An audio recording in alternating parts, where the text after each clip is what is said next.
Okay, um, so I want um, I want to talk about classes in Python. Now, like this is something that if you're taking a programming class, which this isn't, but if you're taking a programming class, you would get kind of a lot of information about. I'm going to give you some very basic things that I think are going to be useful for the things that we're doing in this class, and I'm going to leave out a bunch of other stuff. And just kind of add that stuff as we need it as we go along, or as I think we need it as we go along. So if you're if you've been looking if you've been thinking about programming, for the past few weeks at least, you might imagine situations where you have sort of a complex data type that you want to sort of keep together. So a very common example would be complex numbers. Okay, complex numbers have a real part and imaginary part. Now, forget about Python's built-in stuff for dealing with complex numbers. Let's think about if we didn't have that, how we would do it. Well, we want to somehow, like, how could we do that? Well, one way is that we could just very tediously, whenever we talk about a complex number, like let's say we want to talk about a complex number z, we could say zr is equal to the real part, zi is equal to the imaginary part, and just always define numbers in terms of two real variables. But then things like adding numbers together and multiplying those numbers together is going to get confusing, because we've got, like, how does this going to work? We've got complex numbers multiplying by complex numbers, but we've got this I in there, which makes the multiplication a little bit difficult. So it just makes more sense logically to define a new data type. So we've got integers we've looked at, we have strings we've looked at, so on and so forth. We want to define a new data type that kind of that sort of has all of these properties. We're going to define a new data type. It's called a class, and it's going to be called complex numbers. So here's a syntax. I'm just going to start writing out what a class is and explain what it is as I go. But one thing you might want to think of it right now, it's a new data type. It's going to have different parameters, like a real part and an imaginary part, and then we want it to be able to do different things, like compute its modulus, compute its argument, things like that. Multiply two complex numbers together, things like that. And again, I'm not necessarily saying that the way I'm designing this class is the best way and the best programming practices. I just kind of want to introduce what's going on here. Okay, so without further ado. So here's the syntax. It's going to be class. You write, again, this is a keyword in Python. When you write the word class, it knows what it's doing. It knows you are trying to create a class. So we're going to do class complex numbers. And I'm just actually going to do complex number, not complex numbers. Okay. Okay, and so now the very first thing that I'm going to put here is going to be a function called init for initialization. And every time you create a complex number, which again, I just kind of, if what I'm saying doesn't make sense, watch the video through and then come back and watch it again. That's the best that I can recommend now. So every time we create a complex number, it's going to call this function, which is called a method. I'm writing this function is going to take in two arguments: self, which is which is the object that's calling this. Again, you'll see what that means in just a minute. And then I'm going to give it a real number, a real part, and imaginary part. And now, whoops, I need to do my colon here. And now what it's going to do is it's going to say self.real is equal to the real part that's given. I'm just going to do this as r and I so we don't get confused. And self.imaginary part is equal to I. Okay, so now if you call this, if I create a new complex number, you have to give it two parameters, a real part and an imaginary part, and it's going to know the real part and imaginary part. So I'm going to run this part, I'm going to run this code, and I'm going to create two complex numbers. I'm going to use this notation, z is equal to complex number. Okay, and I'm going to give it the real and imaginary part. I'll say the real part is 1 and the imaginary part is 2. Now, when I run this code, what's going to happen is going to know that complex number is a class that I have created, And when it creates this complex number, it's going to run this function init. Now, init takes in 3 arguments: self, the real part, and imaginary part. Now, notice here I've only given it two arguments, or 2 parameters, the real part and imaginary part. All the time, when you do something like this, when you have a class, and when I say z is equal to this right here, I'm creating what's called an instance of a class. It's called an object. So z will be an instance of the class. Whenever you run a code like this, and it calls a function from within the class, implicitly it passes in the argument self. Okay, I get this is confusing. Like I said, just watch till the end of the video and then come back. And some of it will just be a little bit confusing if this is the first time you've seen object-oriented programming. Okay, so but the point is, when I run this, z is now going to be this thing called a complex number with a real and imaginary part. I need to make that back to real there. Okay, so I'm going to run this code. The real part is 1, the imaginary part is 2, and when I click this, hopefully everything will work well. And now I can print z.real, and I can print z.imaginary, and it gives me 2. Okay, now the good thing is, I can define another complex number. I'll say it has real part -2 and imaginary part 1, and I'll print w.real. Should get -2. Okay, so now stored within Python, we have this new object, or this new data type called complex numbers. All Python knows about complex number is that it has something called a real part, and it has a variable called a real part and a variable called imaginary part. And these variables right here we call instance variables, because z and w, we say, are different instances of this class complex number, or different objects of this class complex number. And we're saying the real part is equal to 1 and the imaginary part is equal to 2. So that's what we're doing here. Okay, so another thing that we would want a complex number to do, we would want a complex number to compute, let's say, its modulus. So the real part squared plus the imaginary part squared. So we're going to do this. We're going to do definition modulus, and it's going to take in self. That's all it's going to take in. Oops. And it's going to return the modulus. So it's going to return, it's going to return the modulus of the number. So there's going to be a problem here. So I'm going to do square root of the real part squared plus the imaginary part squared. That's what we want. That's the modulus. So let's try to see if we can do this. So z is equal to complex number 1, 2, or 1, 3, let's say. So 1 squared is 1, 3 squared is 9. So this should be, when I find the complex number, or the modulus, I should get the square root of 10. So print z.mod. Okay, so now what's going to happen? Python knows. So this is where the dot thing comes in. Okay, this is z knows, or sorry, Python knows that z is this thing called complex number. Let me run this part of the code. Okay, so Python knows that z, once I run this code, it will know that z is this thing called a complex number. And all of these things that I'm defining, these are data types. That's not the right word, sorry. These are attributes that this object has. What are some attributes? It has a real part, it has an imaginary part, and it has this function, this method, modulus, or mod, that returns, it returns its complex modulus. So notice z is this thing called a complex number, and it's basically going to say, okay, z.mod, I'm going to look at all of the attributes that z has, and find one. If there's one called mod that's a function, I'm going to run this function. And what this is saying, it's saying z.mod, and implicitly what's being passed as an argument here is the object itself, z. Okay, so when I run this code, there's going to be an error because it's not going to know what square root is. Okay, so it doesn't know what square root is.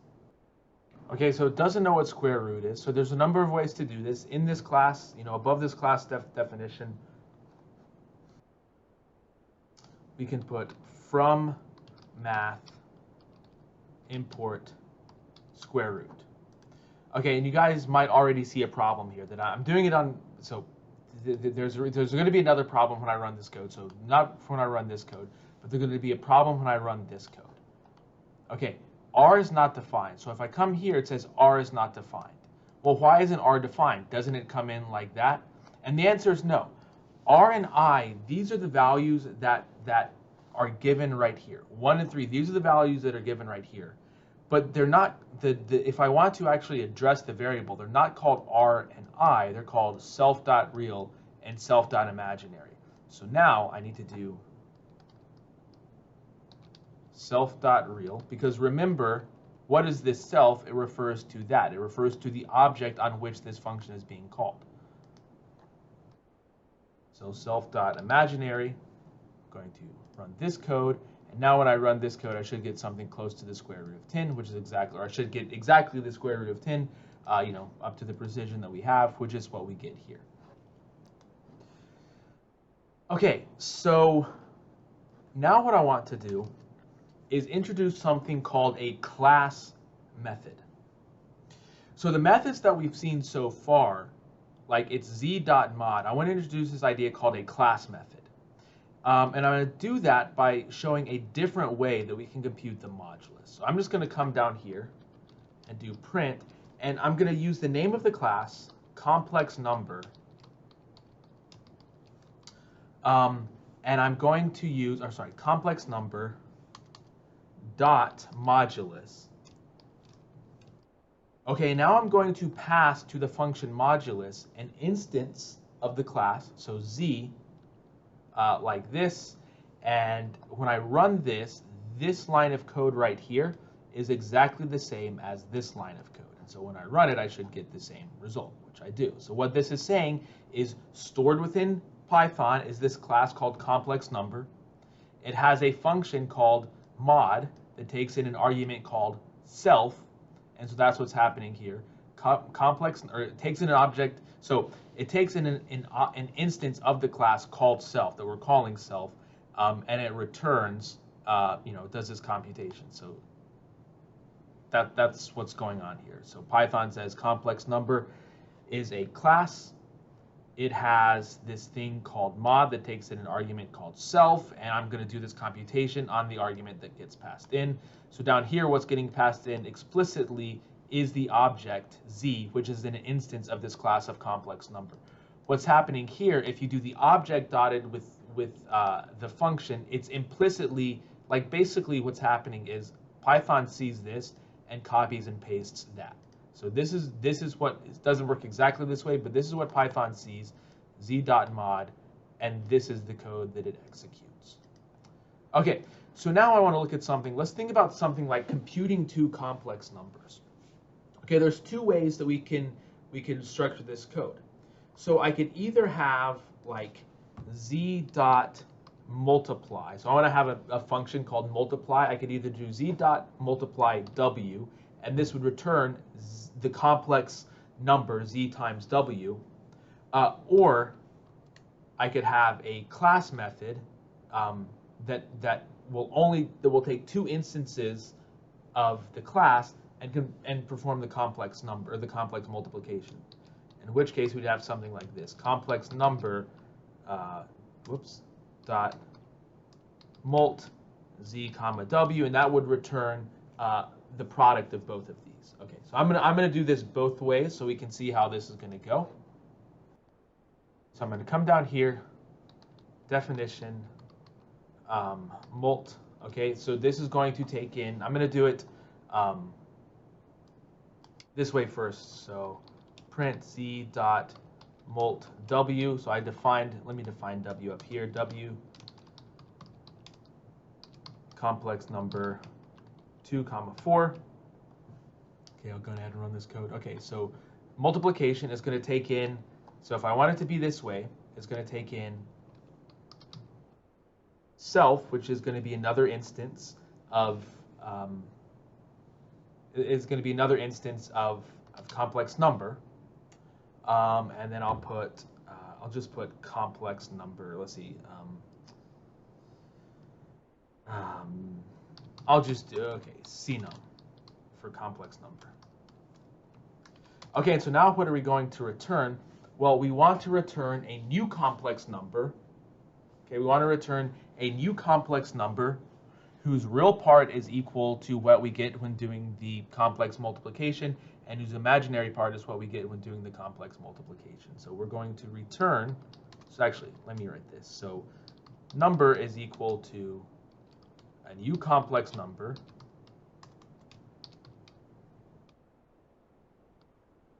Okay, and let me just remind you what the definition of A, or not the definition, but sort of the computation, A plus IB times C plus ID is equal to AC minus BD, whoops, plus I times AD plus BC. Okay, so in other words, we want the real part to be given by this formula and the imaginary part to be given by this formula. Okay, so the real part, so I'm making a new complex number. The first thing that I'm going to pass in is the real number, or the real part, which is going to be AC minus BD. So this will be self.real times CNUM.real, and then minus B times D is going to be minus the product of the imaginary parts. So minus self.imaginary times CNUM.imaginary. Okay, so that's the real part. And now the complex part is going to be A times D, which is the real part, the real part of the first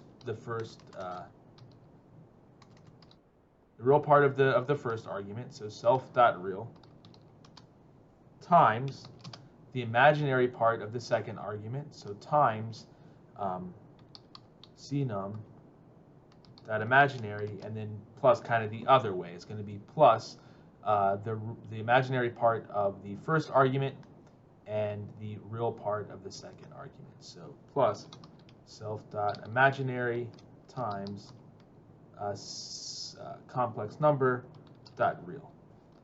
Okay, and then it's going to return num. Okay, but notice all that we're doing is we're making this new variable and then returning it, so I could just jump straight to returning this. So I could just write this as like this. I could just return it like this. Okay, so that's what is going to be returned when you run this. So z.multiplication mult w. Okay, now some of you might already see a problem here because what we are returning is a complex number. So we've got z.mult w. Okay, so now what's going to happen when I run this code? I'm not going to get what I want to have. Okay, so I'm going to get, this is sort of like a computer thing, complex number object at this memory address, because that's exactly what this is. But let's say I want the real part. So z.mult w is a complex number. So I can return its real part like this. Or I could return its imaginary part like this. Okay. And you can actually, do the complex number multiplication to see that this is the right answer. Okay, but let's do this a little bit differently. Let's call it product. So let's call it product 1 is going to be equal to z.mult of w, and we'll say p2 is equal to w.mult z. Now, hopefully, this does, the first one does z times w with z as the first factor in the multiplication, and this does w times z with w as the first factor in the multiplication. And so we should get the same thing for both of them. So print p1.real, print p1.imaginary. Okay, and now notice we're going to be copying and pasting stuff here, which should let us know that maybe there's a better way to do this. So I'm going to run this code, and hopefully we should just get, the same thing here. And we do. So the real part, imaginary part. That's one way to sort of test the code that we have done. It is correct. Because it would be weird to have, it would be a very bizarre coincidence if we wrote incorrect code, but it still worked out this way. I mean, not a horrible coincidence, but it would be interesting if we made some sort of transcription error, but still got it to be commutative. Okay, so another way that we can do this is instead of writing it like this, we can think about it as a class method. And I really should say it's not that we're going to write it any differently, we're going to call it differently. So now I'm going to write,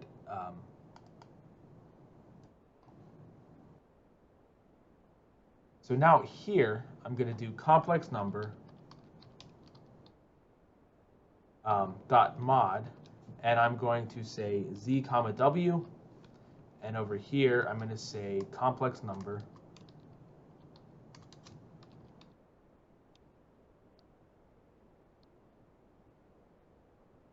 and I should get the same result that I did before. Oh, I did mod and not multiplication, sorry.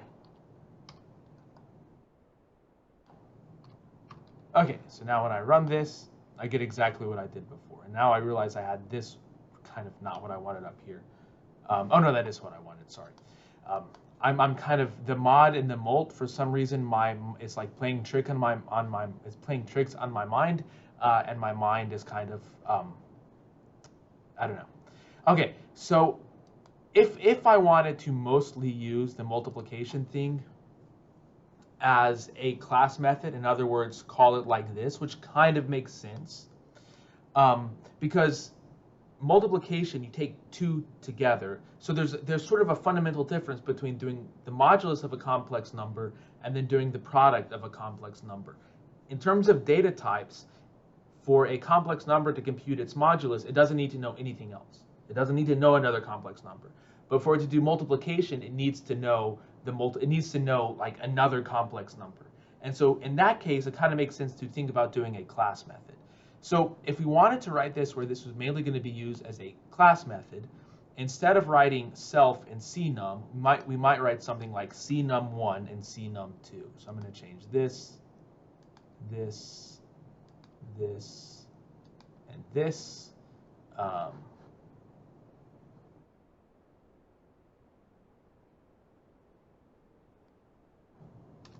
Put that down on the second line like that, so it's a little easier to read. And instead of self, it's going to be cnum1. Okay, so just